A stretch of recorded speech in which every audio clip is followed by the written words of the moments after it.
तीसरा जायज़ा, सुने और बोलें। दी गई कहानी गौर से सुने और इससे हासिल होने वाले नतीजे को बताएं। प्यारे बच्चों, हम तीसरे जायज़े की तरफ बढ़ने से पहले अपने पीछे जितने भी हम लोगों ने जायज़ा नंबर 2 से लेकर अभी तक जितने भी इसबाक पढ़े हैं उनको एक मरतबा दोहराएंगे, इनकी मश्क को दोहराएंगे और फिर हम अपने जायज़ा नंबर 3 की तरफ आएंगे। यहाँ पर दिए गई इस इबारत को आप गौर से पढ़ें और उसके बाद इससे हासिल होने वाले नतीजे के बारे में बताएं। आओ पढ़ें सवाल नंबर 2। दी गई नज़्म दुरुस्त तलफ़्फ़ुज़, लय, आहंग और रवानी से पढ़ो।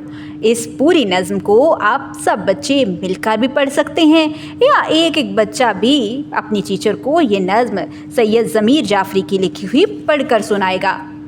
कवायद, सवाल नंबर 3, दिए गए जुमलों में दुरुस्तगी करें। यहाँ पर कुछ ग्रामर की या कुछ उर्दू की तलफ़्फ़ुज़ की इमला की गलतियाँ हैं, आप इनको दुरुस्तगी के साथ आगे दी हुई जगह पर लिखेंगे।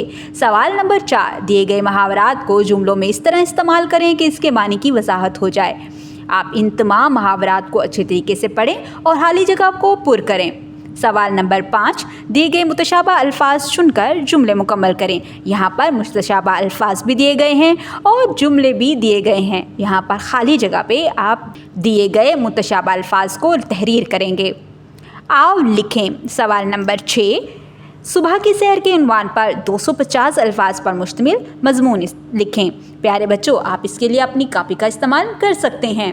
सवाल नंबर 7, अपने स्कूल में मुनक्कद होने वाली तकरीब योम दिफा के रुदात कम से कम 175 अल्फाज में लिखें। उम्मीद करती हूँ आपने तीसरा जायज़ा भी बहुत अच्छे तरीके से मुकम्मल किया होगा। मज़ीद वीडियोस देखने के लिए हमारे साथ रहिएगा। मिलते हैं अगली वीडियो में, तब तक के लिए खुदा हाफिज़।